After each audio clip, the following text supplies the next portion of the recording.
So if you've been scrolling through social media lately, especially TikTok, you've probably seen it, just this explosion of nail polish. Oh, definitely. Like everything from super intricate nail art to, just simple, elegant manicures. Mm-hmm.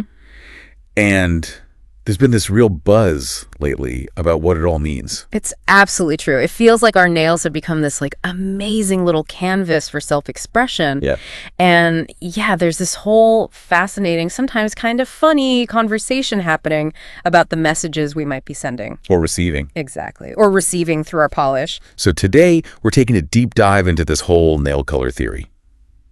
What is it exactly? Why is it such a huge trend now, especially on platforms where everyone's about personal expression? Right. And what do our nail colors really say about us, if, anything at all? Yeah, that's the big question. So our mission for this deep dive is really to unpack that mix, the art, the science, the personal stuff behind nail color. We've looked at a whole bunch of articles, some research, even those really lively social media debates you shared. Yeah, those were some. Weren't they? So get ready for maybe some surprising facts and possibly a few aha moments about your next manicure. Okay, so we hear color theory thrown around a lot, like in art class. But how does that, science and art approach actually apply to something like our nails? What is that really? Well, at its heart, color theory is fundamentally the science and art of using color. So how we humans perceive different shades, how colors mix together or match or contrast. Okay. Think of it like a logical structure for color. It's pretty foundational for anything visual. And this isn't new, right? This goes back, way back, to understanding light itself. Oh, absolutely. We can trace the modern understanding back to Sir Isaac Newton. He did that famous experiment with the prism, right? Splitting sunlight into all its colors, the spectrum. And then he diagrammed those 7 hues into a closed ring, like a rainbow circle. That was basically the first color wheel. So the color wheel isn't just like a poster in art rooms. It's actually based on science. Exactly. And that gives us the basics of color mixing. That's right. So on that wheel, you've got your primary colors, red, yellow, and blue. They're fundamental. You can't mix anything else to get them. Right. Then you mix those primaries and you get the secondary colors, green, orange, purple. Okay. And then you mix a primary and a secondary and you get tertiary colors, things like yellow, orange, or blue, green, those in-between shades. And it's not just the color itself, the hue, right? There's also value, like how light or dark it is. Yes, exactly. Value is crucial. It's just how light or dark a color seems. So add black to a color, you get a shade, makes it darker. Add white, you get a tint, makes it lighter. This is super important for creating depth. And another key thing here is how colors, and this is really relevant for us, especially skin tones, fall along a warm or cool spectrum. Warm versus cool. That sounds simple enough, but I feel like it can be tricky sometimes. A color isn't always obviously one or the other. It really can be. Yeah. So generally cooler colors have sort of bluish undertones. Warmer colors have more yellowish undertones. But yeah, it's not just blue is cool, yellow is warm. Like a purple could lean warmer if it has more red in it. Okay. Or cooler if it's got more blue, which naturally brings up the big question. How does this actually help us when we're standing in front of that wall of polish? Yes, this is where it gets really practical. Yeah. How can understanding all this help us pick a nail color that actually looks good on us? It really comes down to working with your natural coloring. The same genes that determine your skin, hair, eye color, they also kind of influence which nail colors are going to complement you best. So a really key step is figuring out your skin tone. And remember, that's different from your skin shade. Like someone could have really fair skin, but still have a warm undertone. Gotcha. So how do we figure that out? I've heard about looking at your veins. Yeah, that's the easiest trick. Look at the veins on the outside of your hand or wrist in natural light. If they look distinctly bluish or purplish, you likely have cool toned skin. And for cool tones, our sources generally suggest darker colors tend to look great.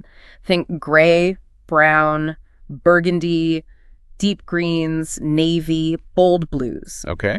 For neutrals, things like caramel, khaki, or a nice slate gray work well. The advice is often to maybe steer clear of very light pastels or super bright neons, which can sometimes wash you out a bit. Right. Look for shades that have a bit of depth, maybe mix dark and light elements. Okay, what if my veins look more green? If they look greenish, that points to warm toned skin. Now, people with warm tones often find they can pull off a really wide range of colors, which is nice. Like it up.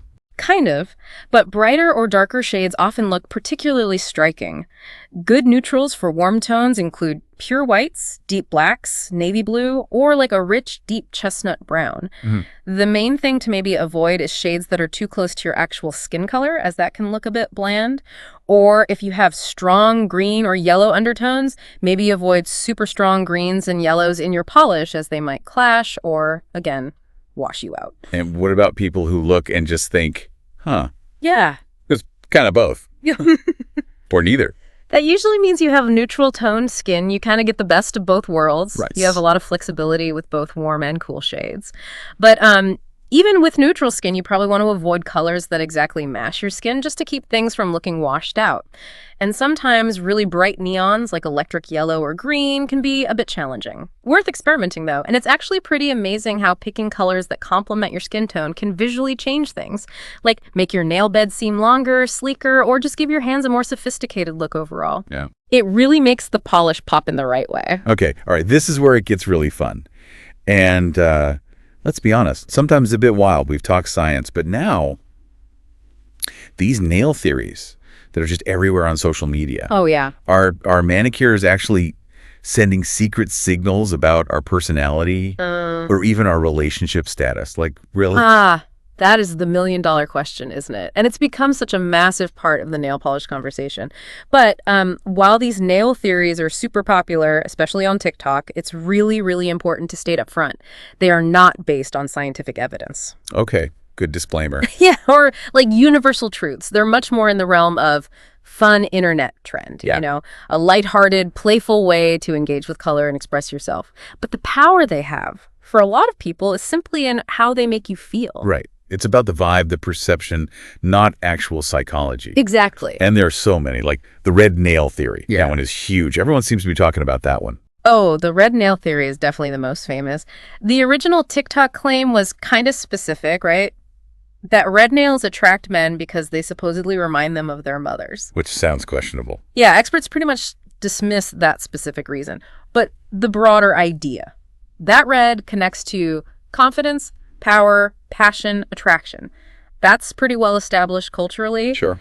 Our sources describe red polish as hot, sexy, giving off major main character energy. It definitely commands attention. It's just a timeless, bold choice, you know, regardless of who notices. Totally. And then moving to the other end of the spectrum, black nails. What's the black nail theory? Black nail theory, that one's linked to power and sophistication. It's often seen as giving a real confidence boost. People see it as kind of rebellious, maybe mysterious, definitely high fashion, and it looks amazing as a base for chrome effects. Those really pop against black. Oh, yeah. Good point. It's just effortlessly chic, right? A very intentional look. And then the one that kind of surprised me when it blew up, white nail theory. What's the deal with that one? Right. The social media chatter around white nails suggested it signals you're single and ready to mingle. Okay. Or that it attracts men because it makes your skin look tanner, maybe implies cleanliness. But again, experts, like Essie's nail artist Steph Stone, basically say, hey, let's not take this too seriously. Probably wise. Yeah. She emphasizes that white nails just give a clean, crisp, minimal feel. They're timeless, flattering, and work year-round. Most people choosing white are likely just doing it because they like how it looks and feels, not sending secret codes about their dating life. Right, right. And the blue nail theory, this one always makes me chuckle. It's so specific. It is, isn't it? The idea is supposedly that if your man picks out your nail color, he's likely to pick blue, and therefore blue nails signal you're happily taken. It's described as a fun and lighthearted way to signal you're in a relationship. Again, purely a social media trend, zero science. But it's kind of cute and definitely sparks conversation. Like you said, makes you smile. Exactly. It's all in good fun, and maybe that's the real point, the conversations they start. Okay, keep going. Pink and purple. Okay, pink nail theory. This one feels more about self-perception. Pink is linked to femininity and delicacy, and wearing it is supposed to promote feelings of love, serenity, and compassion. It's about tapping into your cheerful and feminine side, or, you know, sometimes it's framed as a Barbie-core power move. Ah, Barbie-core, of course. Truly.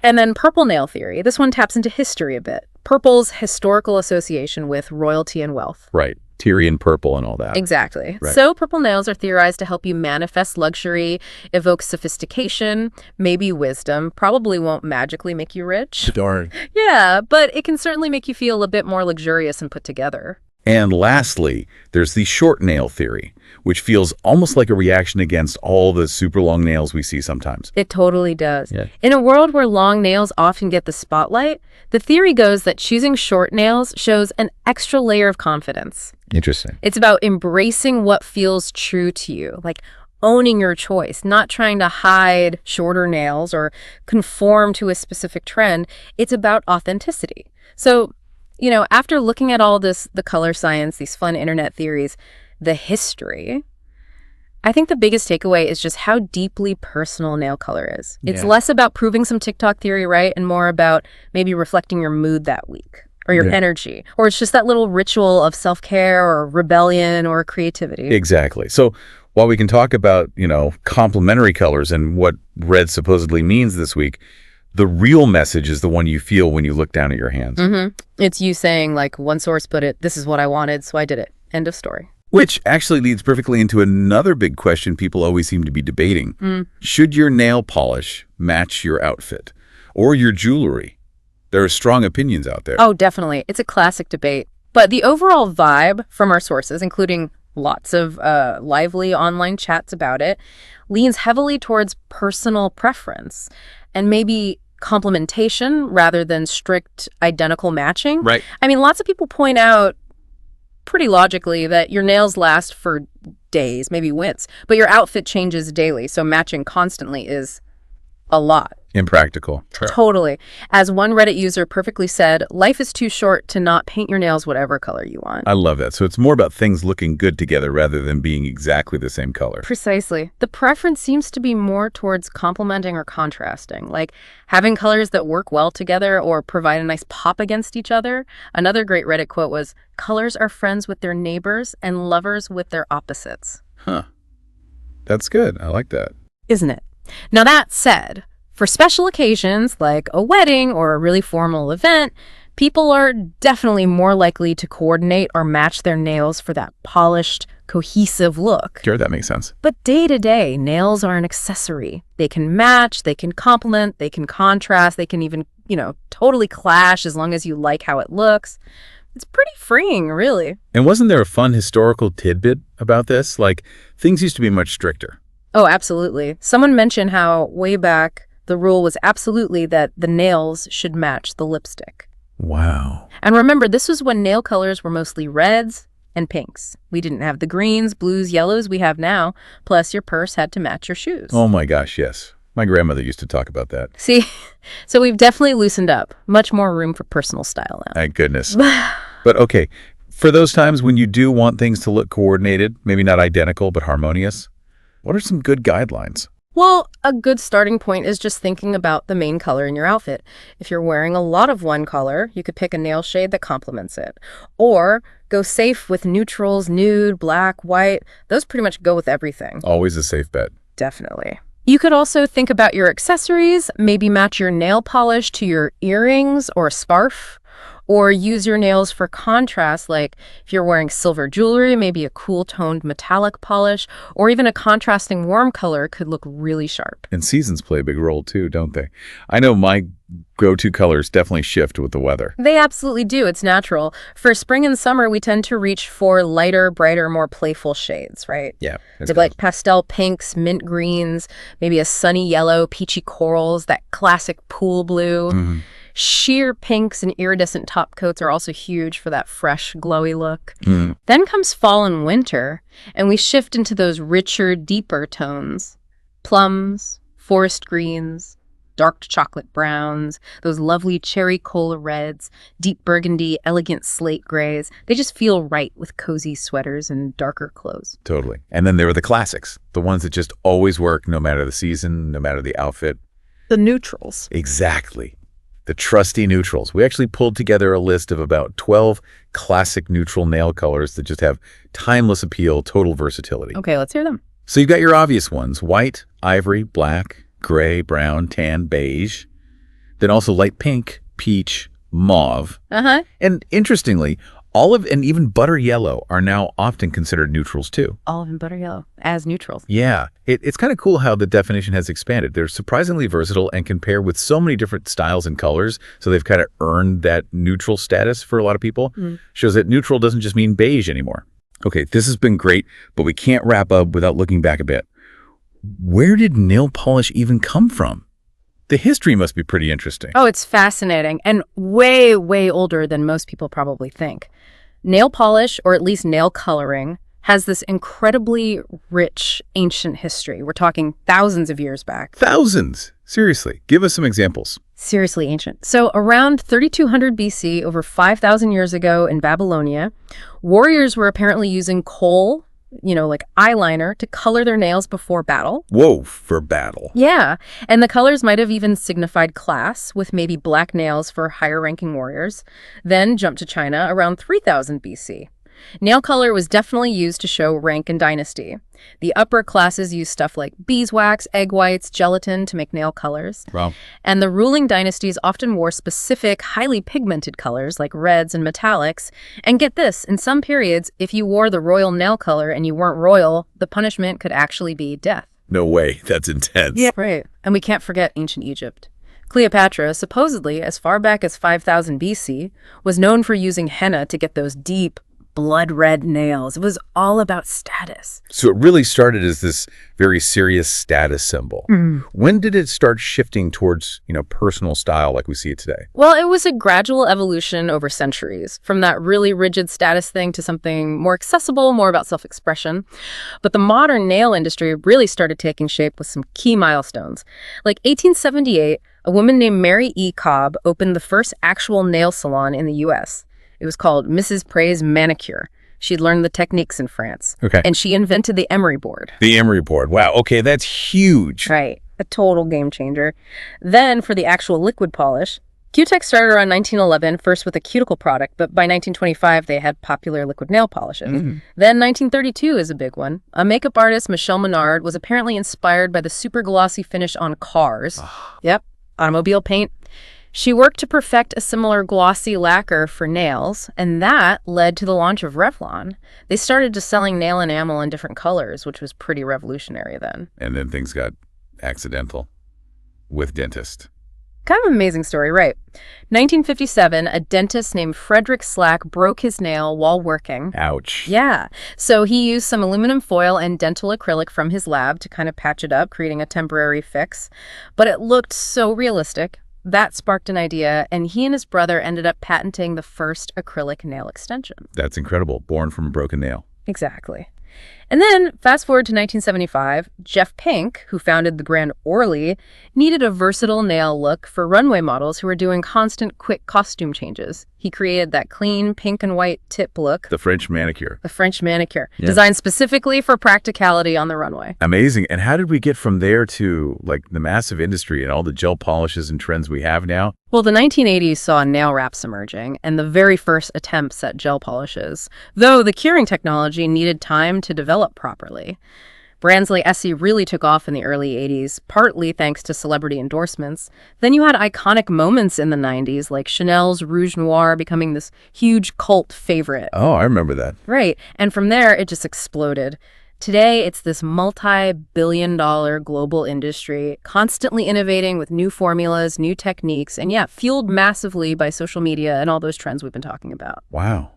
What a journey, really, from Babylonian warriors and Egyptian queens to TikTok trends and, DIY gel kits at home. It's clear our nails are just so much more than a finishing touch to an outfit. Precisely. I mean, while the color theory gives us this great framework for understanding color, how it works, what might complement us, and while social media gives us these fun, sometimes silly ways to interpret our choices, ultimately, picking a nail polish is just so personal. It can be emotional, it can be impulsive, maybe sometimes it's strategic for an event.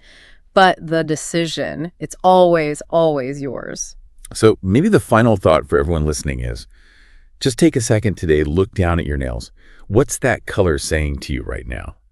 Is it grounding your mood? Is it lifting your spirits? Is it just helping you feel a little bit more like you?